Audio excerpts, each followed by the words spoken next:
Drama की starting होती है हमारी फीमेल लीड वांचिंग के साथ। अभी वो छोटी है और यहाँ पर जो उसके डैड होते हैं वो उसकी मॉम को धोखा देकर उन्हें डिवोर्स दे रहे होते हैं और उनकी सारी प्रॉपर्टी अपने नाम करके अपनी मिस्ट्रेस और अपनी बेटी के साथ नई लाइफ शुरू कर रहे होते हैं और इन लोगों को धक्के मार के बाहर निकाल रहे होते हैं। वांचिंग इस बात पर लड़ने लग जाती है और अपने डैड को चिल्लाती है कि उन्होंने उसकी मॉम को धोखा दिया है और ये विला और जो प्रॉपर्टी है वो सब उसकी मॉम का है और उन्होंने धोखे से पेपर को साइन करवाया।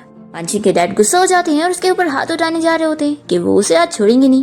पर तभी वांचिंग की मॉम उसके सामने आकर उसे प्रोटेक्ट करने लगती है और उसके डैड से कहती है कि वो वांचिंग को नहीं मार सकते क्योंकि उसकी शादी हुओ फैमिली के वारिस के साथ फिक्स है जो कि इस शहर की रिचेस्ट फैमिली है। तो वांचिंग के डैड डर जाते हैं कि वो हुओ फैमिली से पंगा नहीं ले सकते।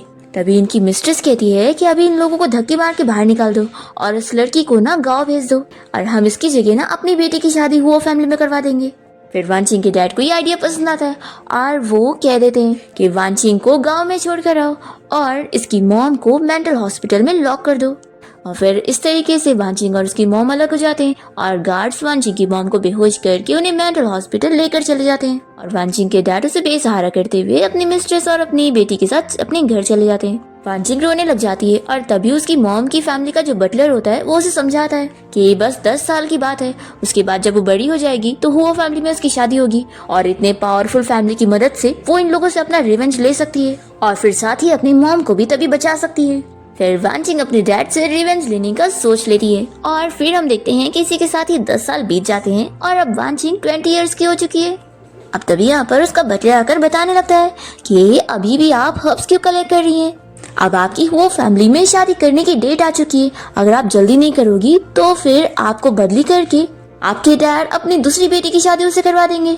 वांचिंग कहती है कि फिक्र मत करो, इतनी भी जल्दी क्या है, अभी मेरे पास कुछ पेशेंट्स है और मुझे पहले उनका ट्रीटमेंट करना है। अब तभी एक लड़की यहाँ पर आकर वांचिंग को बताने लगती है कि तुम्हारी फैमिली के गार्ड्स और बहुत सारी कार्स आई है और वो लोग तुम्हारी शादी हुआ फैमिली में करवाने के लिए पिक करने आए हैं। ये सुनकर वांचिंग का बटलर भी शॉक हो जाता है कि आखिर वो लोग इतने अच्छे कैसे हो गए जो खुद से वांचिंग की शादी करवाना चाहते हैं। फिर वांचिंग यहाँ कार में बैठकर अपने घर आ जाती है जहाँ पर वो देखती है कि उसके डैड और उसकी स्टेप मॉम मिलकर हुआ फैमिली की आई हुई ब्राइड प्राइस को देखकर बड़े खुश हो रहे होते हैं और फिर वांचिंग के डैड बड़ी एक्टिंग करते हुए उसे कहने लगते हैं कि मेरी प्यारी बेटी फाइनली घर वापस आ गई है, तो चलो जल्दी से जाके रेडी हो जाओ, थोड़ी देर में वेडिंग कार आती होगी। तो वांचिंग कहती है कि ठीक है फिर, और फिर वो देखती है कि यहाँ पर उसकी स्टेप सिस्टर वेडिंग ड्रेस में तैयार होकर आई है।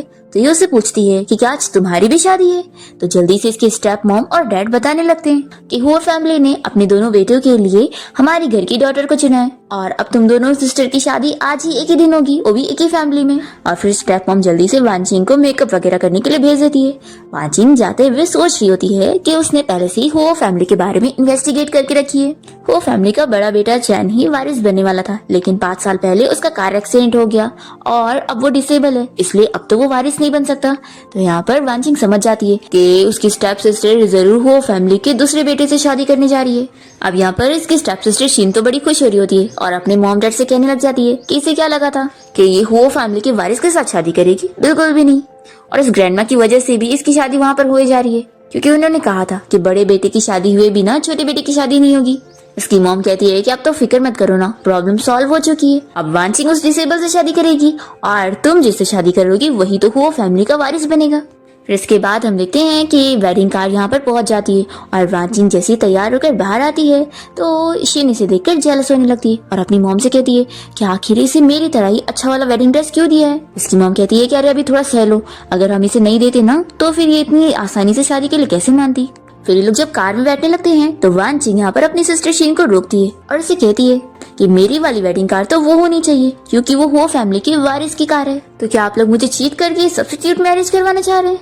तो शिन इसे कह देती है कि हाँ, अब मैं वारिस से शादी करूंगी और तुम हुआ फैमिली के डिसेबल बेटे से शादी करोगी। वानिंग कहती है कि ऐसे चीट करते हुए तुम्हें शर्म नहीं आ रही ना? शिन कहती है कि आखिर इसमें शर्म क्यों आएगी, वैसे भी हान मुझे लाइक करता है और वो सिर्फ मुझे ही अपनी ब्राइड बनाएगा। तो वांचिंग कहती है कि अच्छा तो तुम लोग का पहले से अफेयर चल रहा है, लेकिन मैं तुम्हें बता दूं तुम एक मिस्ट्रेस की बेटी हो और तुम इतनी लकी नहीं हो सकती। फिर शिन गुस्सा होकर इसके ऊपर हाथ उठाने जा रही होती है तो उसकी मॉम उसे रोक लेती है और कहती है कि इसके ऊपर फालतू अपना टाइम मत वेस्ट करो। और फिर ये वांचिंग से कह देती है कि शादी तो तुम्हें आज करनी पड़ेगी क्योंकि तुम्हें याद है ना कि तुम्हारी मॉम हमारे हाथ में है। और फिर वो गार्ड्स को बोलकर यहाँ पर वांचिंग की मॉम को बुलवाती है। तो वांचिंग भी अपनी स्टेप मॉम से कह देती है कि मैं अच्छी तरीके से जानती हूँ कि अगर मैं शादी करने के लिए मना कर दूं ना तो आपकी बेटी की भी शादी नहीं हो पाएगी, तो ये आपके लिए बहुत जरूरी है कि आप मेरी शर्त मानो, नहीं तो मैं शादी नहीं करूंगी। तो फिर इसकी स्टेप मॉम को मानना पड़ता है और वो पूछती है कि बताओ तुम्हारी क्या शर्त है। वानचिंग कहती है कि पहला ये कि मुझे मेरी मॉम चाहिए, अब आप उन्हें छोड़ दो। तो इसकी स्टेप मॉम इसके लिए मान जाती है। वानचिंग कहती है कि मेरी दूसरी शर्त ये है कि मुझे शिंग से डबल डाउरी चाहिए, तभी मैं शादी करूंगी। तो शिंग अपनी मॉम को समझाती है कि मॉम इसे दे दो, नहीं तो फिर मेरी शादी नहीं हो पाएगी। तो इसकी मॉम को देना ही पड़ता है। और फिर वानचिंग तो बड़ी खुशी खुशी ये कार्ड लेकर कार में बैठने जा रही होती है। तो शिन से कह देती है कि अब वो वहां पर जाएगी ना तो उसकी लाइफ तो खराब होने वाली है, क्योंकि उसकी शादी एक डिसेबल से होने जा रही है। वानचिंग इन दोनों माँ बेटी की बातों को इग्नोर करते हुए कार में बैठ जाती है और वो सोचती है कि उसने 10 साल से इंतजार करी थी अपनी मॉम और अपना बदला इस मिस्ट्रेस और उसकी बेटी से लेने के लिए, और अब ये इन लोगों से दुगना हिसाब लेगी। फिर इसके बाद वेडिंग कार यहाँ हुआ फैमिली के घर के बाहर पहुंच जाती है और शिन का हस्बैंड हान उसे कार से बाहर निकालता है। पर हमारी वानचिंग को लेने के लिए उसका हस्बैंड नहीं आया होता है, बल्कि वो फैमिली का हाउसकीपर आता है और वो बताता है कि मिस्टर चैन अभी बीमार है, तो उनकी जगह मैं यहाँ पर आपको लेने आया हूँ। फिर वानचिंग कार से बाहर निकलती है और हम देखते हैं हमारे मेल लीड चैन को, जो कि वानचिंग का हस्बैंड है, और वो उसे देख रहा होता है। और यहाँ पर जो वो फैमिली के रिलेटिव्स वगैरह आए होते हैं वो बातें करने लग जाते हैं कि ये लगता है चैन को अपनी ब्राइड पसंद ही नहीं है, तभी तो वो यहाँ पर उसे पिक करने भी नहीं आया। यानी इसका ये मतलब है कि वो इसे शादी करना ही नहीं चाहता था। तभी हम देखते हैं कि ये सब सुनकर चैन को गुस्सा तो आ रही होती है, पर वो अपने असिस्टेंट को कुछ भी करने से रोकता है। और फिर ये सब देखकर वानचिंग की स्टेप सिस्टर शिन को तो बहुत ही खुशी मिल रही होती है और वो मन में सोचती है कि इसके उस डिसेबल हस्बैंड ने भी उसे फर्स्ट डे में ही कोई वैल्यू नहीं दिया, अब तो आगे इसके साथ और बुरा होने वाला है। फिर यहाँ पर शिन हान से बताने लगती है कि मेरी उस सिस्टर की वजह से हम लोग को आने में लेट हो गया और उसने पता है मेरी मॉम से कितने सारे पैसे भी ले लिए और बहुत ही बुली करी है, तो तुम उससे मेरा बदला लो। तो ये कहता है कि फिक्र मत करो, मैं उसे डील करता हूँ। फिर हम देखते हैं कि जैसी वानचिंग यहाँ पर आती है तो ये सोचने लगता है कि ये तो बड़ी ब्यूटीफुल है। फिर वानचिंग जैसे ही आगे जाने लगती है तो वो उसे चिल्लाकर रुकने को बोलता है और कहता है कि इस फैमिली का होने वाला वारिस मैं हूँ, तो सामने वाले डोर से मैं अपनी वाइफ को अंदर लेकर जाऊंगा और मेरा ब्रदर तो यहाँ पर तुम्हें लेने ही कोई नहीं आया, तो तुम पीछे वाले दरवाजे से जाओगी। फिर सभी रिलेटिव्स और बातें करने लगते हैं कि वानचिंग की किस तरीके से बेइज्जती हो गई है। चिन तो सुनकर खुश हो जाती है और यहाँ पर चैन का स्टैंड कहने लगता है कि बॉस क्या मैं कुछ करूँ। तो चैन कह देता है, तो चैन उसे रोक देता है और कहता है कि वो फैमिली में टिकना इतनी आसान बात नहीं है और अगर वो इतनी वीक होगी तो उसका यहाँ से जाना ही बेहतर है। हान शिन को लेकर आगे बढ़ने लगता है तो यहाँ पर वानचिंग उसे चिल्लाकर रोक देती है और कहती है कि अगर तुमने एक कदम भी आगे बढ़ाए ना तो तुम्हारे ऊपर बिजली गिरेगी और तुम इसी वक्त मर जाओगे, क्योंकि मैं तुम्हारी सिस्टर इन लॉ और तुमने मुझे डिसरिस्पेक्ट किया है। हाँ, तुम्हारे ब्रदर का 5 साल पहले कार एक्सीडेंट हो गया और वो डिसेबल हो गया, तो क्या तुम अपने ब्रदर की वाइफ को इस तरीके से ट्रीट करोगे? फिर तो ऐसा बंदा आखिर वो फैमिली का वारिस कैसे बन सकता है? तुम तो अपनी वैल्यू दिखा रहे हो। फिर सभी रिलेटिव भी इस बारे में बात करने लगते हैं कि हाँ, अगर हान अपने खुद के ब्रदर के साथ इस तरीके से ट्रीट कर रहा है तो ऐसे बंदे को वो लोग को वारिस नहीं बनाना चाहिए। और फिर वानचिंग भी कहने लगती है कि सोचो, तुम्हें इतनी भी तमीज नहीं है कि बड़ों की इज्जत की जाती है, तो तुम आखिर वारिस बनोगे कैसे? फिर ये भी मन में सोचता है कि ग्रैंडमा के ऊपर ही सब डिपेंड है कि वारिस कौन बनेगा, तो मुझे उनको दिखाने के लिए अच्छे से बिहेव करना चाहिए। फिर ये वानचिंग से बहुत ही अच्छे से बात करने लग जाता है और कहता है कि सिस्टर इन लॉ, मुझसे गलती हो गई, मैं तो बस मजाक कर रहा था, तो चलो आप आगे बढ़ो। फिर वानचिंग कहती है कि मैं इतनी बुरी भी नहीं हूँ, तुम मेरे पीछे पीछे आ सकते हो, मैं तुम्हें कोई दूसरे दरवाजे से आने के लिए नहीं कहूंगी। फिर वानचिंग आगे बढ़ती है और उसका बहुत ही अच्छा वेलकम होता है और फिर ये सब देखकर यहाँ पर चैन तो इम्प्रेस हो जाता है कि वो कोई वीक नहीं है। फिर शिन हान से कहने लगती है कि क्या हम इतनी आसानी से उसे छोड़ देंगे? तो ये कहता है कि फिक्र मत करो, मेरी मॉम ने सब कुछ सेट करके रखी है और आज ये और वो डिसेबल दोनों का ही मजाक बन जाएगा। फिर इसके बाद ये लोग ग्रैंडमा के सामने पहुंचते हैं और वानचिंग सोचती है कि क्या चैन अभी भी नहीं आने वाला है। तभी इतने में चैन की स्टेप मॉम वानचिंग को ग्रैंडमा को टी सर्व करने के लिए कहती है और उनका प्लान होता है कि गरम गरम टी जब ये हाथ लगाएगी तो ग्रैंडमा के ऊपर गिरा देगी। पर वानचिंग पहले से ही समझ जाती है और वो जानबूझ के से ट्रे पकड़ती है और फिर ग्रैंडमा उस टी के कप को हाथ लगाने वाली होती है। ये देखकर जल्दी से स्टेप मॉमी से गिरा देती है और वानचिंग को चिल्लाने लगती है कि क्या तुमसे बस एक कप नहीं पकड़ा जा रहा था? तो वानचिंग भी सॉरी करने का नाटक करती है और फिर ग्रैंडमा चैन की स्टेप मॉम से कहती है कि तुम ये सब मुझे कह रही हो ना कि मुझसे बस एक कप नहीं पकड़ा गया, क्योंकि तुम कहना चाह रही होंगी कि मैं अब बहुत ही ओल्ड और यूजलेस हो चुकी हूँ। तो चैन की स्टेप मॉम कहती है कि नहीं मॉम, ऐसा बिल्कुल नहीं है। तो अब मैं हान और उसकी वाइफ को कह देती हूँ कि वो आपको टी सर्व करे। फिर शिन इन दोनों को टी देती है और हान की मॉम बहुत ही खुश होती है कि मेरी डॉटर इन लॉ तो कितनी अच्छी है और हमारी लकी स्टार है, और वो उसे एक जेड ब्रेसलेट गिफ्ट करती है। फिर शेन वानचिंग का मजाक उड़ाने लगती है कि तुम कितनी बेचारी हो ना, तुम्हारा तो हस्बैंड भी यहाँ पर नहीं आया। तो वानचिंग कहती है कि वो यहाँ पे जरूर आएगा। फिर हान की मॉम ग्रैंडमा से कहने लग जाती है कि पहले आप ही ने कहा था कि अभी हान बहुत ही छोटा है और जब तक उसकी शादी नहीं हो जाती तो वो फैमिली का हेड नहीं बन सकता है, लेकिन अब तो शादी हो गई ना। तो वानचिंग को समझ आता है कि यानी इसने शिन से शादी प्यार के लिए नहीं बल्कि प्रॉपर्टी के लिए करा है। हान भी कहने लगता है कि हाँ ग्रैंडमा, अब मेरी एज हो चुकी है तो मैं फैमिली का हेड बन सकता हूँ। तो ग्रैंडमा भी यहाँ पे डिसीजन लेने लग जाती है कि हाँ मैं तो ओल्ड हो चुकी हूँ, तो अब फैमिली का हेड किसी न किसी को बनना ही है। ये सुनने के बाद वानचिंग सोचती है कि ग्रैंडमा को तो पता ही नहीं कि ये कैसे टाइप का बंदा है। फिर ग्रैंडमा हान को फैमिली का हेड बनाने के लिए अपना जेट देने जा रही होती है, तो वानचिंग उन्हें रोक देती है कि मैं इस बात से एग्री नहीं हूँ। वो ग्रैंडमा से कहती है कि इस घर का बड़ा बेटा चैन है और उसे ही फैमिली का हेड बनना चाहिए। तो हान और उसकी मॉम उसे चिल्लाने लगते हैं कि वो दोनों ब्रदर्स के बीच में क्या दुश्मनी करवाना चाहती है, जो ऐसी चीजें बोल रही है।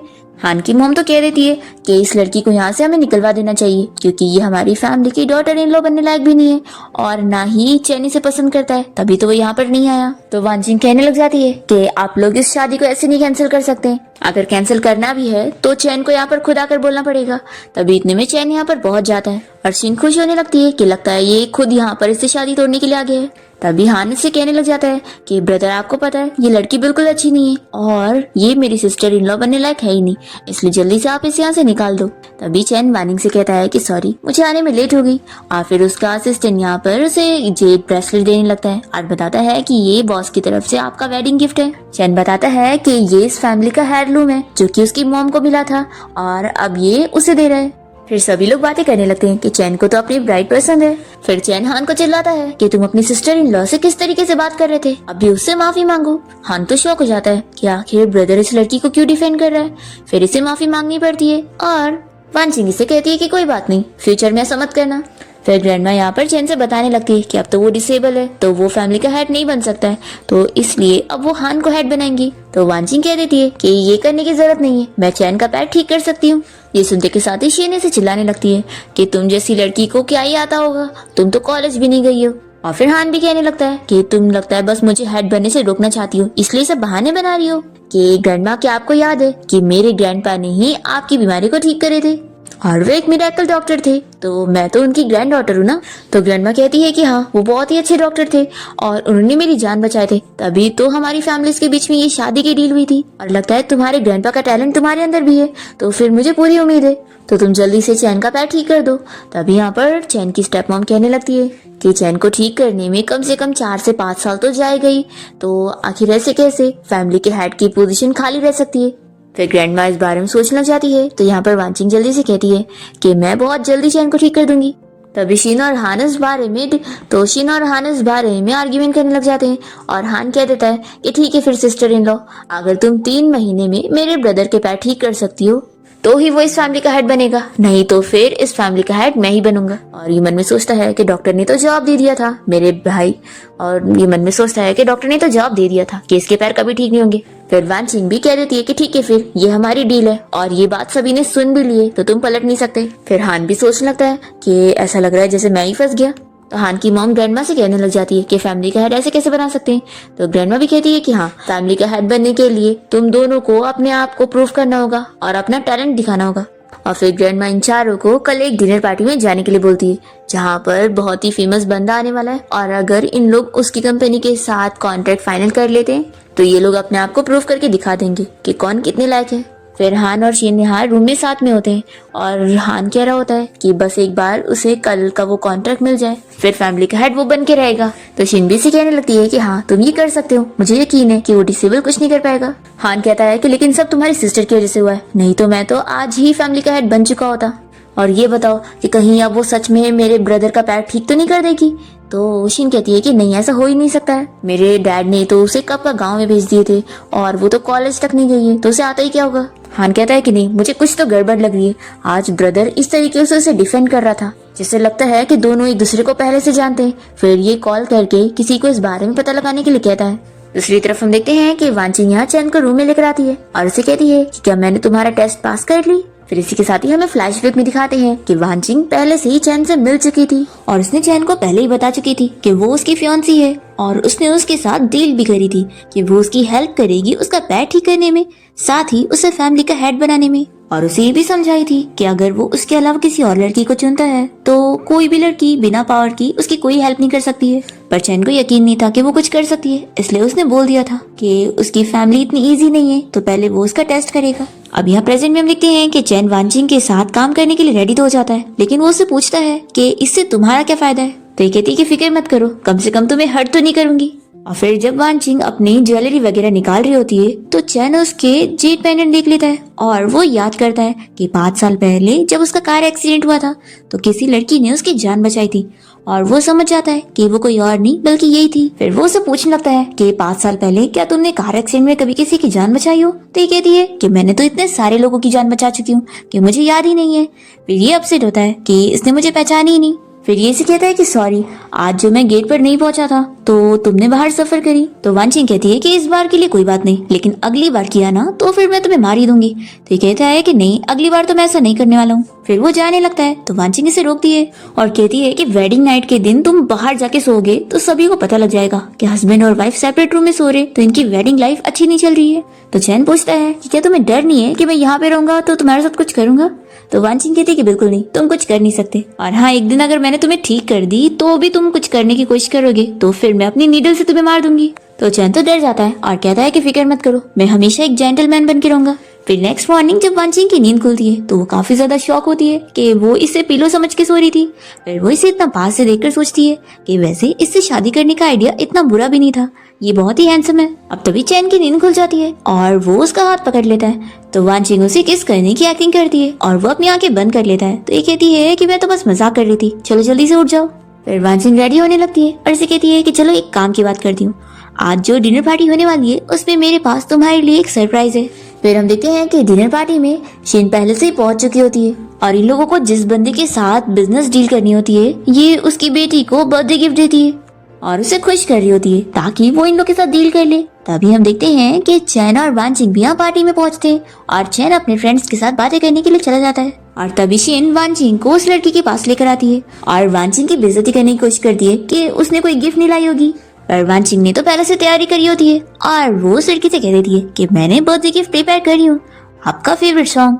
और फिर वानजिंग यहाँ पर बहुत ही अच्छा पियानो प्ले करती है और सभी लोग एकदम शॉक रह जाते हैं। और फिर ये क्लाइंट की जो बेटी होती है उसे वानजिंग बहुत ही पसंद आती है और शिन यहाँ पर बहुत ही गुस्सा होने लगती है कि आखिर वानजिंग ने पहले से कैसे तैयारी करके आई थी। फिर चैन भी यहाँ पर वानजिंग के पास आकर उसकी तारीफ करने लगता है कि उसका सरप्राइज तो बहुत ही अच्छा था। फिर जिस बंदे के साथ इन लोग को बिजनेस डील करनी है वो भी यहाँ पर आ जाता है और हाँ, जल्दी से जाकर उसे बात करने लगता है, पर वो इसमें बिल्कुल इंटरेस्ट नहीं लेता। फिर चैन भी यहाँ पर इस बंदे से बात करने की कोशिश करता है और अपनी कंपनी के प्रोजेक्ट के बारे में बताता है, पर तभी हान उसे रोकने लगता है कि इसका कोई फायदा नहीं है क्योंकि वो नहीं मानने वाले और वो वानजिंग और चैन दोनों को यहाँ से जाने के लिए बोल रहा होता है। तो ये बंदा बहुत ही गुस्सा हो जाता है और चिल्लाता है कि आखिर तुम डॉक्टर वानजिंग से कैसे बात कर रहे हो, वो हमारी इम्पोर्टेंट गेस्ट है। ये सुनकर हान और शिन दोनों ही शॉक हो जाते हैं और फिर ये मिस्टर जो तो वानजिंग को थैंक्स करने लग जाते हैं क्योंकि कुछ महीने पहले उसने उनकी ट्रीटमेंट करी है और उनकी जान बचाई है, और वो उसे थैंक्स करने के लिए बहुत सारे गिफ्ट वगैरह मंगवाते हैं।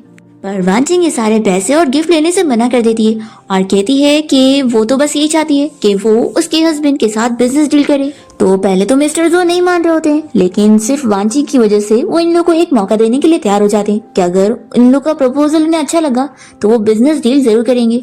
तभी हान यहाँ पर बीच में आर्ग्यूमेंट करने लगता है तो मिस्टर जो को गुस्सा आती है और वो अपनी पार्टी में से इसे और शिन को बाहर निकलवा देते हैं। फिर हान को बहुत ही गुस्सा आती है और ये सोच लेता है कि अगर मैं ये बिजनेस डील नहीं कर पाया तो मैं उसे भी करने नहीं दूंगा। फिर ये किसी को कॉल लगाता है और उसे चैन का प्रोजेक्ट प्लान चोरी करने के लिए बोल देता है। फिर नेक्स्ट सीन में हम देखते हैं कि वानजिंग चैन के ऊपर अपना ट्रीटमेंट स्टार्ट कर देती है और वो बटलर को भी मेडिसिन प्रिस्क्रिप्शन दे देती है और उसी हिसाब से मेडिसिन तैयार करने के लिए बोल देती है।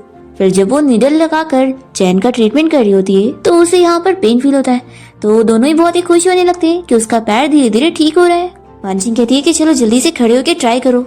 फिर चैन खड़े होने की कोशिश करता है तो वो सच में खड़ा हो जाता है। दोनों ही बहुत ही खुश होने लगते हैं और तभी दोनों एक दूसरे के ऊपर गिर जाते हैं। फिर वानजिंग यहाँ पर उठने की कोशिश करती है तो चैन उसे रोक लेता है और फिर यहाँ पर जब दोनों ही किस करने वाले होते हैं अभी इतने में यहाँ पर असिस्टेंट चैन को कुछ बताने के लिए आया होता है, तो दोनों ही डिस्टर्ब हो जाते हैं। और फिर चैन से कहता है कि मैं उम्मीद करता हूँ कि तुम कुछ जरूरी बात बोलने आए होंगे।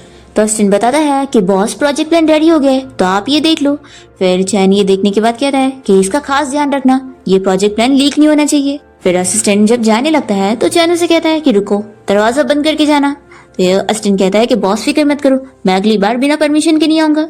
और फिर हम देखते हैं कि ये असिस्टेंट तो हान को कॉल करके बता देता है कि प्रोजेक्ट प्लान मुझे मिल गया है। फिर नेक्स्ट डे चैन और वांजिंग मिलकर जब मिस्टर जो से बिजनेस डील करने के लिए जा रहे होते हैं, तभी यहाँ पर इन लोगों को हान और शिन मिल जाते हैं। और हान कहने लगता है कि मैं यहाँ पर तुम लोग को वार्न करने आया हूँ कि तुम ये बिजनेस डील नहीं जीतने वाले हो, तो इससे अच्छा रहेगा कि अभी गिव अप कर दो, नहीं तो बाद में खुद की बेइज्जती करवा लोगे।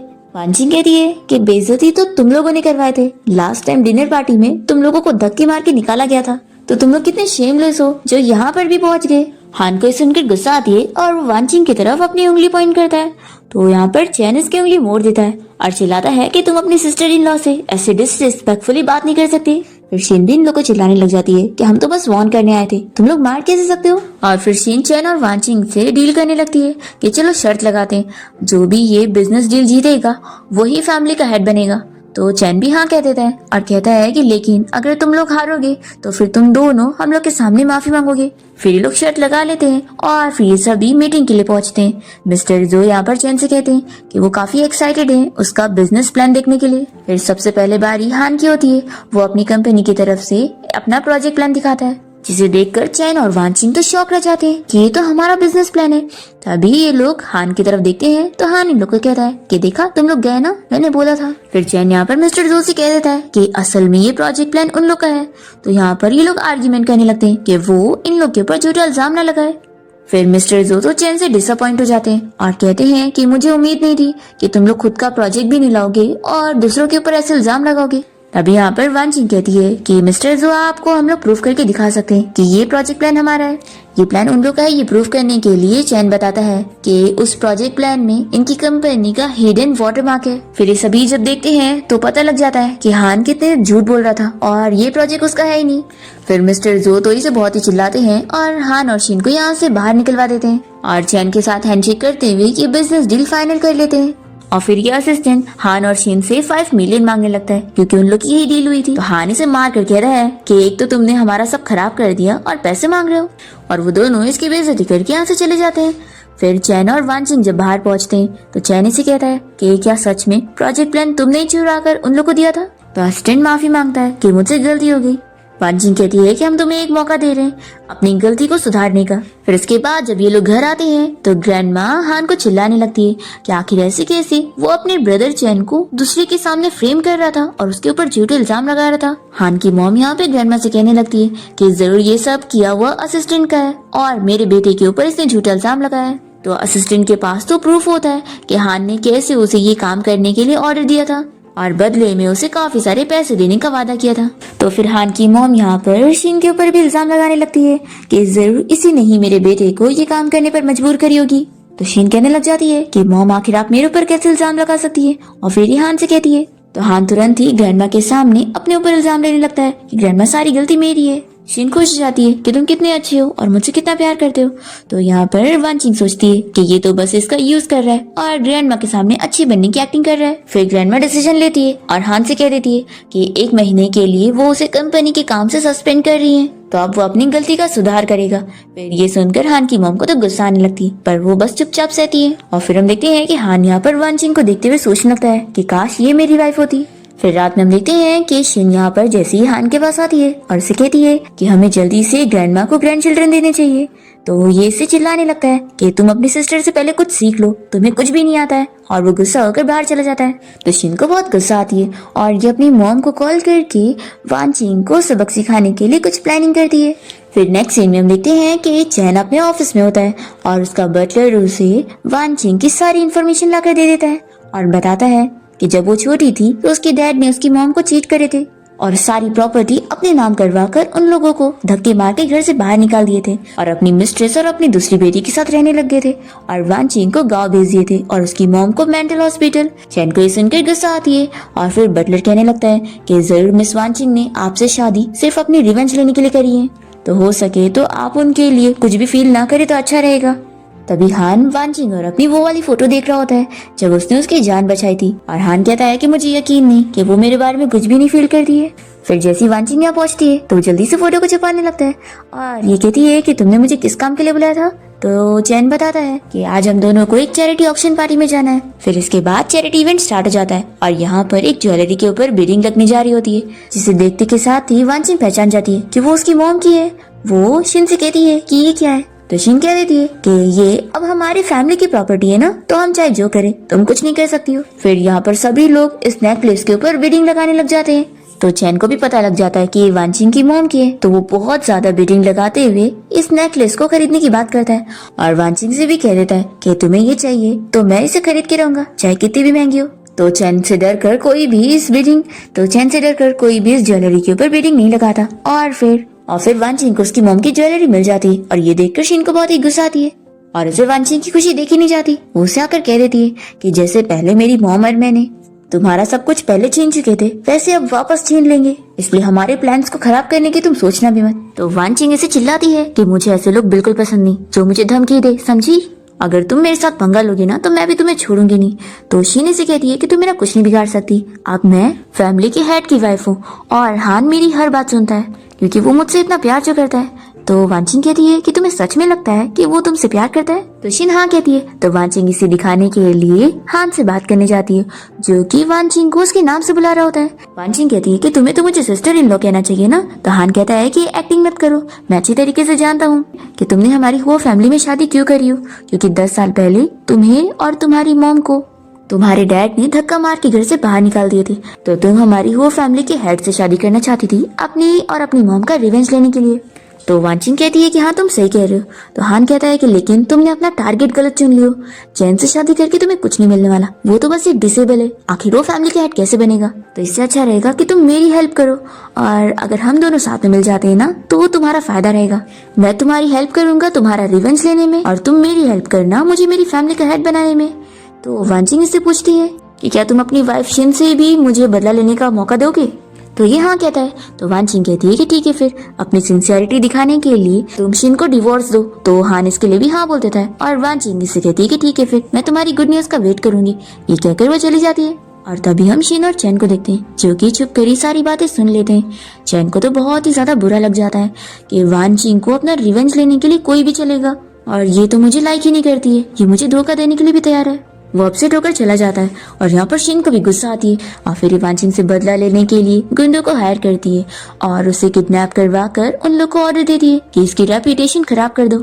ये दोनों कहते हैं कि आपका काम हो जाएगा, हमने इसे ड्रग दिए। फिर वानचिंग को जब होश आता है तो ये बंदे उसे हैरेस करने की कोशिश करते हैं और तभी यहाँ टाइम पर चैन पहुंच जाता है वानचिंग को बचाने के लिए और वो इन बंदों को खूब मारता है और फिर उसके गार्ड यहाँ से इन लोगों को पकड़ के लेके चले जाते हैं। और फिर वानचिंग तो खुश हो जाती है कि फाइनली तुम यहाँ पर आ गए और वो उसे क्लोज होने की कोशिश करती है। तो चैन कहता है कि रुको, मैं तुम्हें हॉस्पिटल लेके चलता हूँ। वानचिंग कहती है कि नहीं, इसकी जरूरत नहीं है, मेरे एंटीडोट तुम हो। तो हान कहता है कि पहले ध्यान से देख लो कि मैं हूँ कौन। तो वानचिंग कहती है कि मुझे पता है, तुम चैन हो, मेरे हस्बैंड। फिर दोनों ही नाइट स्पेंड कर लेते हैं। नेक्स्ट मॉर्निंग जब वानचिंग की नींद खुलती है तो वो काफी ज्यादा शॉक होती है कि ये क्या हो गया। फिर वो तुरंत यहाँ से भागने को करती है तो चैन जाग जाता है और पूछता है कि तुम कहाँ पर जा रही हो? मेरी इनोसेंस लेने के बाद तुम्हें कम से कम मुझे एक एक्सप्लेनेशन तो देना ही चाहिए। वानचिंग के मन में होता है कि जैसा कि उसके डैड ने उसकी मॉम को धोखा दिए थे तो कोई मैन ऐसे अच्छे हो ही नहीं सकते जिन पे ट्रस्ट किया जाए। फिर वो चैन के पास आकर उसे कहने लगती है कि सिर्फ एक बार नाइट स्पेंड करने से मैं तुम्हारी रिस्पॉन्सिबिलिटी क्यों लूंगी। तभी दरवाजे को तोड़ते हुए यहाँ पर हान और शीन आ जाते हैं और शीन सभी को लेकर आई होती है और कहने लगती है कि देखो कैसे मिस्टर चैन की वाइफ यहाँ पर किसी वाइल्ड मैन के साथ नाइट स्पेंड कर रही है। और फिर ये देखती है कि यहाँ पर वानचिंग के साथ तो चैन है। चैन कहता है कि क्या मैं कोई वाइल्ड मैन नजर आ रहा हूँ? फिर हान शीन से पूछने लगता है कि ये सब क्या चल रहा है, तुमने मुझे क्या बताई थी? चैन कहता है कि ये क्या बताएगी, मैं बताता हूँ। और फिर इसके गार्ड्स यहाँ पर वो दोनों बंदों को पकड़ के ले आते हैं और वो यहाँ पर बता देते हैं कि शिन ने उन्हें ये काम करने का ऑर्डर दी थी। हान ये सुनने के बाद शिन को चिल्लाने लगता है कि ये सब तुमने अपनी मर्जी से करी हो और मुझे इसमें शामिल भी मत करना। और ये पुलिस से भी कह देता है कि मेरा इन सबसे कोई लेना देना नहीं है, पकड़ के लेके जाना है तो इस लड़की को लेके जाओ, इसी ने सब करी है। शिन से कहती है कि मैंने ये सब तुम्हारे लिए करी थी। तो वो कहता है कि बिल्कुल भी नहीं, अब तुम बस डिवोर्स पेपर का वेट करो। ऐसा बोलकर वो चला जाता है और फिर शिन तो यहाँ पे रोने लग जाती है कि वो तो उसे प्यार करता था तो उसके साथ ऐसे कैसे कर सकता है। वानचिंग इसे समझाती है कि वो तो बस तुम्हारा यूज कर रहा था जैसे तुम उसका कर रही थी। फिर शिन तो वानचिंग को ही ब्लेम करने लग जाती है कि सब तुम्हारी गलती है। फिर पुलिस यहाँ पर शिन को अरेस्ट करके लेके जाते हैं। फिर सभी के जाने के बाद चैन वानजिंग से कहने लगता है कि अब हम दोनों के बीच का हिसाब बराबर करने की बारी है। तो ये पूछती है कि हम दोनों के बीच में, तो ये बताता है कि कल रात की। वानजिंग कहती है कि अच्छा, तो कहीं तुमने मेरी और हान की बातें तो नहीं सुन ली है? देखो, मेरे और उसके बीच में ऐसा कुछ भी नहीं है, और मैंने तो जानबूझ के शिन को बातें सुनाने के लिए उसे ये सब बोली थी। और तुम्हें क्या मैं ऐसी टाइप की पर्सन लगती हूँ जो किसी को चीट करूंगी? तो चैन तो ये सुनकर अपने मन में बहुत ही खुश हो जाता है कि वो कोई उसे धोखा नहीं दे रही थी। फिर ये से कहता है कि मैं तो इस बारे में कह रहा था, जो मैंने कल रात तुम्हारी जान बचाई हूँ, तो तुम्हें मुझे रिपे करना पड़ेगा ना। तो वानजिंग भी मान जाती है और पूछती है कि फिर बताओ मैं तुम्हें कैसे रिपे करूँ। तो ये कहता है कि तुम मेरे साथ कॉन्सर्ट में चलो। तो वानजिंग कहती है कि क्या सच में सिर्फ इतना सिंपल? तो ये कहता है कि हाँ, इतना ही सिंपल। फिर चैन उठकर जाने लगता है। तो वानजिंग इसे कहती है कि देखो, अभी ग्रैंडमा ने हान की असली आइडेंटिटी के बारे में जानी नहीं है कि वो कितना बुरा है, इसलिए जब तक के लिए तुम्हें डिसेबल बनने की एक्टिंग करना होगा। तो चैन कहते हुए जाता है कि हाँ, मैं समझ गया। फिर नेक्स्ट सीन में हम देखते हैं कि वानजिंग चैन की कंपनी गई होती है, पर इसे पता लगता है कि वो तो मीटिंग में है। तो तब तक के लिए ये उसके ऑफिस में आकर उसका इंतजार कर रही होती है और उसकी पुरानी बचपन की फोटोज देखकर खुश होने लगती है कि ये तो पहले से इतना हैंडसम था। तभी वानजिंग वो वाला भी फ्रेम देखने वाली होती है जिसमें वो वाली फोटो थी जब उसने चैन की जान बचाई थी। पर तभी जल्दी से बटलर यहाँ पर आकर वानजिंग को ये फोटो देखने से रोक देता है। तो वानजिंग कहती है कि तुम मुझे क्यों रोक रहे हो? क्या ये उसकी फर्स्ट लव की फोटो है? बटलर कहने लगता है कि ऐसी बात नहीं है, बस ये फोटो उनके लिए इम्पोर्टेंट है। तो वानजिंग सोचती है कि सच में लगता है ये उसकी फर्स्ट लव की फोटो है और वो मुझसे कह रहा था कि मैं उसके लिए रिस्पॉन्सिबल रहूं। कितने चीटर मैन होते हैं। अब तभी वानजिंग को हॉस्पिटल से कॉल आती है कि उसके डैड उसकी मॉम को हॉस्पिटल से लेके जा रहे हैं। तो ये तुरंत ही वहाँ पर पहुंचती है और अपने डैड से कहती है कि वैसा क्यों कर रहे हैं। तो यहाँ पर वानजिंग की स्टेप मॉम उसे एक पेपर पे साइन करने के लिए बोलती है और कहती है कि साइन करोगी तभी मैं तुम्हारी मॉम और तुम्हें छोड़ूंगी। तो वानजिंग कहती है कि अच्छा, तो आप अपनी बेटी को जेल से निकलवाना चाहती हैं, लेकिन मैं इस पे साइन नहीं करने वाली। आपकी बेटी के साथ जो हुआ है ना, वो उसके किए का बदला है। फिर इसकी स्टेप मॉम इसके ऊपर हाथ उठाने जाती है तो वानजिंग इन्हें थप्पड़ लगा देती है। फिर इसके डैड यहाँ पर बहुत ही गुस्सा होते हैं और अपने गार्ड्स का ऑर्डर देने लगते हैं वानजिंग को पकड़ने के लिए। पर तभी यहाँ पर डॉक्टर्स की टीम आ जाती है वानजिंग को प्रोटेक्ट करने के लिए और ये लोग यहाँ पर आकर वानजिंग के डैड को चिल्लाने लगते हैं कि वानजिंग उनकी हॉस्पिटल की बहुत ही बड़ी प्रोफेसर है और अगर वो लोग यहाँ पर इस हंगामे करेंगे तो वो पुलिस को कॉल करके इन लोग को यहाँ से अरेस्ट करवा देंगे। फिर यहाँ पर वानजिंग के डैड और उसकी स्टेप मॉम तो डर के यहाँ से भाग जाते हैं और फिर वो बाहर जाने के बाद सोचने लगते हैं कि आखिर ये लड़की ऐसे मिरेकल डॉक्टर कैसे बन गई। फिर ये अपने गार्ड को तुरंत ही पता करने के लिए बोलते हैं कि 10 साल में वानजिंग के साथ क्या क्या हुआ है। फिर डॉक्टर यहाँ पर वानजिंग से कह देते हैं कि मिस्टर वानजिंग फिर डॉक्टर यहाँ पर वानजिंग से कह देते हैं कि आप फिक्र मत करो, दोबारा हम आपकी मॉम के साथ कभी ऐसा नहीं होने देंगे। फिर वानजिंग की मॉम उसे रोते हुए सॉरी कहने लग जाती है कि मेरी वजह से ही तुम्हारे साथ इतना कुछ हो गया, तुम्हें गांव में रहना पड़ गया और तुम्हारी लाइफ बर्बाद हो गई। तो वानजिंग अपनी मॉम को समझाती है कि मॉम ऐसा कुछ भी नहीं हुआ है, बल्कि पता है गाँव में रहकर तो मेरी लाइफ बहुत ही अच्छी हुई है और आपको पता है मैंने कितनी सारी चीजें अचीव करी हूँ। और वो अपनी मॉम को अपनी सारे अचीवमेंट बताने लगती है और ये भी कि वो एक मिरेकल डॉक्टर बन गई है और बहुत ही ज्यादा फेमस है। फिर वानजिंग की मॉम ये सब सुनकर बहुत ही खुश होती है और कहती है कि मेरी बेटी तो अब बड़ी हो गई। तो वानजिंग कहती है कि हाँ मॉम, अब 10 साल हो गए और अब मैं इस लायक हो चुकी हूँ कि मैं आपका उन लोगों से बदला लूँ। पर फिर वानजिंग की मॉम उसके लिए इस बात पर बुरा पर फिर वानजिंग की मॉम को इस बात पर बुरा लग रहा होता है कि उसकी शादी एक डिसेबल के साथ हो चुकी है और उसकी लाइफ की खुशियां बर्बाद हो गई। तभी चैन यहाँ पर आते हुए ये सुन लेता है और तुरंत ही व्हीलचेयर पे से खड़ा होकर उसकी मॉम को एक्सप्लेन करने लगता है कि वो बिल्कुल ठीक है और वो उनकी बेटी को लाइफ की सारी खुशियां देगा। तो वानजिंग जल्दी से उसका मुंह बंद करती है और उसे बाहर लेकर जाके कहती है कि तुम ये क्या कह रहे थे। तो चैन कहता है कि मैं सच कह रहा था और मैं तुम्हारे लिए सीरियस हूँ। वानजिंग कहती है कि झूठ मत बोलो, मैंने तुम्हारे ऑफिस में एक फोटो देखी थी और मुझे पता है कि वो जरूर तुम्हारी फर्स्ट लव की होगी। तो चैन कहता है कि बिल्कुल भी नहीं, मुझे बटलर ने बताया कि तुम्हें मिसअंडरस्टैंडिंग हो गई है, इसलिए मैं यहाँ तुम्हें एक्सप्लेन करने आया हूँ। वानजिंग कहती है कि रहने दो, मुझे अभी तुम्हारी कोई बात नहीं सुननी है, इस बारे में हम बाद में बात करेंगे। पहले तो इस बारे में सोचते हैं कि अब तुम्हारे ब्रदर हान को मुझ पे अब बिल्कुल ट्रस्ट नहीं होगा क्योंकि आज उसने हम दोनों को साथ देख लिया था, तो अब वो जरूर कुछ ना कुछ करने की कोशिश करेगा और ग्रैंडमा भी अभी भी उस पर ट्रस्ट करती है। तो मेरे पास कुछ आइडिया है, मैं कुछ करती हूँ। फिर हम देखते हैं कि शिन को जेल से छोड़ दिया जाता है क्योंकि वो प्रेग्नेंट होती है। हान इस बारे में उससे और उसकी मॉम से पूछता है कि क्या ये बात सच है। तो शिन कहती है कि हाँ, अब मैं प्रेग्नेंट हूँ और अब इसके जरिए तुम फैमिली का हेड बन सकते हो। फिर चैन तो खुश हो जाता है, फिर हान तो खुश हो जाता है कि अब वो इस सिचुएशन का फायदा उठाएगा।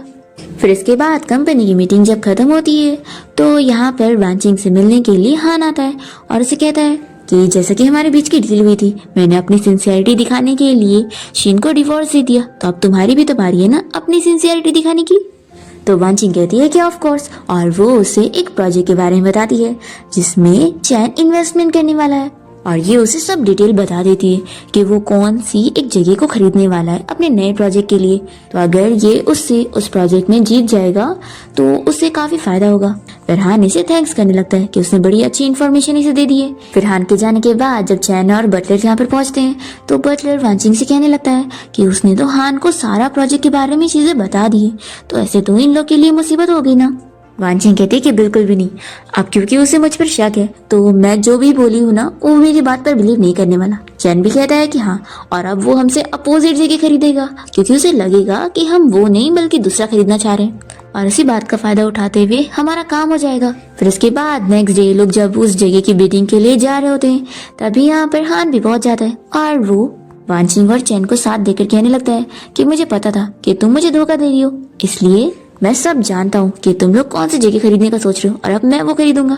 फिर लोग जब मीटिंग में आते हैं तो उस जगह की प्राइस वगैरह के बारे में डिस्कस कर रहे होते हैं, और चैन भी ये कहता है कि वो भी वही खरीदेगा, तो हान कहता है कि नहीं मैं खरीदूंगा। और फिर हान इसके लिए पैसों का अरेंजमेंट करने लग जाता है, और वो शिन के मॉम डैड से इस बारे में बात करता है कि अभी वो उसकी मदद करे और अपनी सारी प्रॉपर्टी ये सब बेचकर उसे पैसे दे दे। फिर जब वो एक बार ये चीज जीत जाएगा और फैमिली का हेड बन जाएगा तो उन्हें तो फायदा है ना।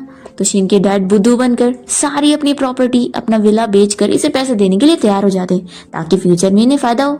फिर शिन भी बड़ी खुश होने लगती है कि अब ये बिडिंग हम लोग जीत जाएंगे और वांचिंग और चैन हार जाएंगे, और फिर मेरा हस्बैंड इस फैमिली का हेड बन जाएगा तो मैं हेड की वाइफ होंगी ना। और फिर ऐसे ही होता भी है, जब बिडिंग का टाइम आता है तो हान बहुत ज्यादा अमाउंट में पैसे लगाकर वो जगह खरीद लेता है, और चैन और वांचिंग नकली बिडिंग लगाने की एक्टिंग करते हैं, और ये लोग तो मन ही मन खुश हो जाते हैं कि उन लोगों ने सारा पैसा लगाकर अपना काम कर दिए। फिर बिडिंग जीतने के बाद हान बहुत ही खुश होने लगता है और इन लोगों को बड़े टॉन्ट मार रहा होता है। पर फिर जब ये एग्रीमेंट पढ़ता है, पर फिर लोग जब इसे बताते हैं और जब ये एग्रीमेंट पढ़ता है तो शॉक हो जाता है कि इसने जिस वेस्ट साइड वाले प्रॉपर्टी को खरीदा है ना उसमें बिल्कुल भी फायदा नहीं है।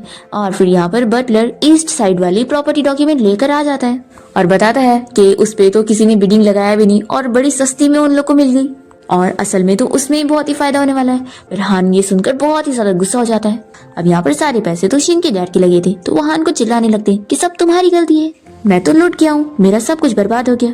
तो यहाँ पर हान अपने आप को छुड़ाने के चक्कर में गलती से शिन को पुश कर देता है, और शिन जब गिरती है तो उससे खून निकलने लगता है। फिर नेक्स्ट सीन में हम देखते हैं कि वांचिंग जब हॉस्पिटल में अपनी मॉम से मिलने जाती है तो वो ये देखकर शॉक हो जाती है कि चैन पहले से यहाँ पर उसकी मॉम से मिलने आया है, और उसने तो उसकी मॉम के साथ बहुत ही अच्छी बॉन्डिंग कर भी चुका होता है और उन्हें सेट कर चुका होता है। और वांचिंग की मॉम तो चैन की तारीफें कर रही होती है और वांचिंग से कहती है कि वो दोनों एक दूसरे के लिए परफेक्ट मैच है। फिर वांचिंग बहुत ही जेलस हो जाती है और चैन के साथ बाहर लंच करने जाती है और उसे कहती है कि आखिर तुम मेरी मॉम से क्यों मिलने गए थे। तो कहते हैं कि इसलिए ताकि मैं तुम्हारी मॉम को एहसास दिला सकूं कि उनकी बेटी बड़ी स्ट्रांग है और मैं उसकी बड़ी रिस्पेक्ट करता हूँ और मैं उसका बड़ा ख्याल रखूंगा। फिर वांचिंग ये सुनकर खुश होती है और बॉस को बुलाकर खाने की चीजें ऑर्डर कर रही होती है। तभी यहाँ पर चैन कहने लग जाता है कि उसमें क्या क्या चीजें नहीं ऐड करनी है जो कि वांचिंग को नहीं पसंद। ये सुनकर वो शौक होती है और पूछने लगती है कि तुम्हें कैसे पता कि मुझे ये सारी चीजें नहीं पसंद। तो चैन इसे बता देता है कि तुम्हारी मॉम ने मुझे बताई क्योंकि मैंने उनसे कहा कि मैं तुम्हें परस्यू करना चाहता हूँ और मैं तुम्हारे लिए सीरियस हूँ। तभी वांचिंग को फिर से वही फोटो के बारे में याद आता है और वह इसका कान नोचते हुए चिल्लाने लगती है कि तुम्हारी लाइफ में पहले से कोई फर्स्ट लव है और तुम मुझे परस्यू करने की बात कर रहे हो। मुझे ऐसे डबल माइंडेड लोग बिल्कुल पसंद नहीं। चैन कह रहा है कि मैंने बोला ना मैं ऐसा बिल्कुल नहीं कर रहा हूँ। पर तभी से ग्रैंडमा की कॉल आ जाती है और वो इन दोनों को हॉस्पिटल आने के लिए बोलती है क्योंकि शिन को होश आ गया। वांचिंग सुनते के साथ ही खुद ही पहले आगे भाग जाती है तो वो चैन को भी जल्दी जाने के लिए व्हील चेयर पे से उतर के जाना पड़ता है। फिर हम देखते हैं कि यहाँ हॉस्पिटल में ये पूरी फैमिली खुश होते हैं कि कम से कम मिसकैरेज होने से बच गया। और फिर इस बात का फायदा उठाते हुए हान और उसकी मॉम ग्रैंडमा को अपनी बातों में लेने की कोशिश करते हैं कि क्योंकि अब हान का बच्चा होने वाला है तो उसे ही फैमिली का हेड बनाना चाहिए। पर ग्रैंडमा तो अपना डिसीजन ले चुकी होती है और वो कह देती है कि नहीं, फैमिली का हेड बनेगा तो वो सिर्फ चैन बनेगा क्योंकि वो ही इसके लायक है, क्योंकि उसके अंदर कैपेबिलिटी है। ग्रैंडमा कहती है कि 2 दिन बाद मेरा 80th बर्थडे है और उस दिन मैं सभी को अनाउंस करके बता दूंगी कि हमारी फैमिली का हेड चैन बनेगा।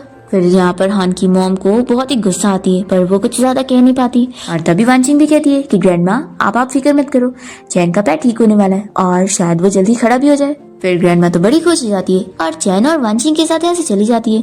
फिर हम देखते हैं कि हान की स्टेप मॉम यहाँ पर हान और शिन से कहने लगती है कि अब हमें इस ओल्ड वुमेन को रास्ते से हटाना होगा क्योंकि यही हमारे रास्ते का कांटा बन रही है। दूसरी तरफ हम देखते हैं कि चैन और वांचिंग ने अस्टिन को यहाँ पर कुछ सवाल करने के लिए बुलाए होते हैं और उन लोगों ने उसे पिछली गलती के लिए पहले ही माफ कर दिए होते हैं और अब उससे सवाल करते हैं कि 5 साल पहले जो चैन का एक्सीडेंट हुआ था क्या इसमें पीछे भी उसका हाथ है। तो वो कहता है कि बिल्कुल नहीं, मैं पैसों का लालची जरूर हूँ लेकिन मैं किसी को मारूंगा नहीं। फिर ये लोग इसकी बात पे ट्रस्ट करते हैं और फिर ये लोग सोचने लग जाते हैं कि जरूर इन सब के पीछे हान का ही हाथ था। फिर ये लोग ये भी डिस्कस करते हैं कि अब जो ग्रैंडमा की बर्थडे पार्टी आने वाली है उसमें जरूर वो लोग कुछ करने की कोशिश करेंगे। फिर ग्रैंडमा की बर्थडे पार्टी वाला दिन आ जाता है और हम देखते हैं कि शीन यहाँ पे ग्रैंडमा को पेस्ट्री गिफ्ट करती है और ग्रैंडमा पेस्ट्री खा लेती है और इसके बाद वांचिंग ग्रैंडमा को अपनी तरफ से वाइन गिफ्ट करती है और जैसे ग्रैंडमा ये वाइन पीती है तो उन्हें कुछ होता है और वो बेहोश हो जाती है। और फिर हान की मॉम वांचिंग के ऊपर इल्जाम लगाने लग जाती है और कहती है कि उसने ग्रैंडमा को जहर दे दी और उन्हें मार दिए। और फिर ये सिक्योरिटी गार्ड को भी बुलाने लगती है और कह देती है कि इस लड़की को यहाँ से बाहर निकाल के फेंको क्योंकि इसने ग्रैंडमा को मारी है। पर तभी वांचिंग जल्दी से अपने नीडल का यूज करते हुए ग्रैंडमा का ट्रीटमेंट करने की कोशिश करती है और फिर वांचिंग को पता लग जाता है कि ग्रैंडमा को पीनट से एलर्जी थी जिस वजह से उन्होंने जब तुरंत ही वाइन ड्रिंक करी तो उनका ये हाल हो गया। फिर वो तुरंत ही उन्हें वॉमिट करवाने की कोशिश करती है और ग्रैंडमा को होश आ जाता है। और फिर ये चीज जब प्रूव हो जाती है कि वांचिंग का इसमें हाथ नहीं था बल्कि पेस्ट्री में कुछ मिला हुआ था तो स्टेप मॉम तुरंत ही एक्टिंग करने लग जाती है कि मुझे तो कुछ पता ही नहीं था कि पेस्ट्री में गड़बड़ी थी। तो ग्रैंडमा यहाँ पर जानते हुए भी स्टेप मॉम को कुछ खास कहती नहीं है और वांचिंग भी ये चीज समझ रही होती है कि ग्रैंडमा कितनी आसानी से इन्हें छोड़ दे रही है। फिर स्टेप मॉम तो चाह रही होती है कि ये बर्थडे पार्टी यहीं पर ही एंड हो जाए और ग्रैंडमा हॉस्पिटल चली जाए ताकि वो हेड के बारे में अनाउंसमेंट ना कर सके। पर ग्रैंडमा तो नहीं मानती और वो अनाउंसमेंट कर देती है कि अब हमारी होल फैमिली का हेड चैन बनेगा और वो उसे अपना जेट पे दे देती है।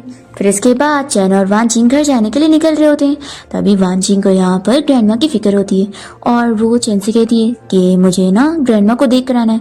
फिर वो चली जाती है और चैन जब यहाँ से अकेला जा रहा होता है तभी एक कार उसे हिट करने वाली होती है तो चैन जल्दी से अपनी व्हील चेयर पे से नीचे कूद जाता है और हम देखते हैं कि ये कार में कोई और नहीं बल्कि हान बैठा था और वो तुरंत ही एक डंडा लेकर आता है इसे मारने के लिए और कहता है कि तुमने मेरा सब बिगाड़ दिया ना, अब तुम बचोगे नहीं।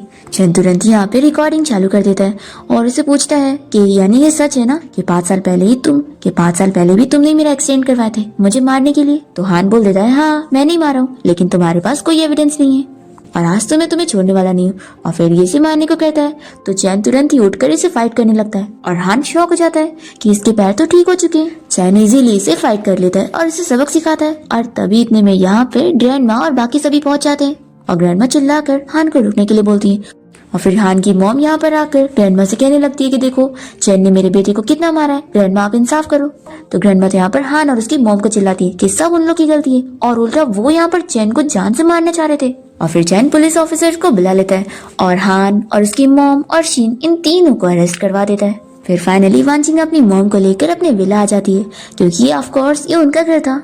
हम देखते हैं कि उसके डैड यहाँ पर अपनी मिस्ट्रेस के पैसे लेकर यहाँ से निकल रहे होते हैं और वो यहाँ पे रोते हुए उन्हें रोक रही होती है कि वो उनके पैसे लेकर जा रहे हैं। फिर जैसे ही वांचिंग और उसकी मॉम यहाँ पर पहुंचते हैं तो वांचिंग के डैड उसकी मॉम के सामने एक्टिंग करने लग जाते हैं कि देखो मुझे माफ कर दो, मुझसे गलती हो गई थी लेकिन अब मैं हमेशा तुम्हारे साथ रहूंगा। फिर वांचिंग तो डर जाती है कि कहीं उसकी मॉम सच में उसके डैड को माफ ना कर दे, पर तभी इसकी मॉम तो यहाँ पर इन थप्पड़ लगाती है और चिल्लाती है कि उन्होंने जो किया है ना उसको वो कभी माफ नहीं करने वाली। और फिर चैन यहाँ पर पुलिस ऑफिसर्स को लेकर पहुंच जाता है और फिर ऑफिसर वांचिंग की मॉम और फिर ऑफिसर वांचिंग के डैड और उसके स्टेप मॉम को अरेस्ट करके लेके जाते हैं। फिर वांचिंग तो यहाँ पर चैन से कहने लग जाती है कि देखो अब तुम फैमिली के हेड बन चुके हो और मेरा भी रिवेंज पूरा हो चुका है तो हम दोनों की डील कंप्लीट हुई, तो अब बारी है हम दोनों की डिवोर्स की। पर तभी यहाँ पर चैन वांचिंग को फोटो दिखाता है और बताता है कि 5 साल पहले जब उसका कार एक्सीडेंट हुआ था तो उसी ने ही उसकी जान बचाई थी और उसकी लाइफ में कोई फर्स्ट लव वगैरह नहीं है बल्कि वही है। चैन वांचिंग को यकीन दिलाता है कि वो सच में उसे लाइक करता है तो वांचिंग भी उस पर ट्रस्ट करने के लिए मान जाती है। फिर इसी के साथ ही 1 साल बीत जाता है और हम देखते हैं कि वांचिंग अपनी खुद की न्यू कंपनी ओपन कर रही होती है और सभी रिपोर्टर्स यहाँ पर आए हुए होते हैं और वो लोग वांचिंग से पूछने लगते हैं कि आज उसका इतना बड़ा दिन है और उसका हस्बैंड क्या उसके साथ नहीं है। फिर तभी इतने में चैन यहाँ पर उसके लिए फ्लावर लेकर पहुंच जाता है तो वांचिंग कहती है कि किसने कहा कि वो यहाँ पर नहीं है। फिर वो भागते हुए चैन के पास जाती है। चैन कहता है कि कांग्रेचुलेशन, मेरी वाइफ की न्यू कंपनी खुल गई है। पांचिंग कहती है कि क्या हुआ, मेरे हस्बैंड की बिजनेस ट्रिप पूरी हो गई। तो ये कहता है कि ऑफ कोर्स, और मैं यहाँ पर कैसे नहीं आता, आज मेरी वाइफ का इतना इंपॉर्टेंट दिन है। पांचिंग कहती है कि देखो मुझे बहुत भूख लगी है। तो ये कहता है कि हाँ चलो घर चलते हैं और मैं अपने हाथों से तुम्हारे लिए डिनर बनाऊंगा। और फिर वो उसे कार में बैठा के लेके जाने लगता है और दोनों ही बहुत ही हैप्पी होते हैं और इसी के साथ ही इस ड्रामा की हैप्पी एंडिंग हो जाती है।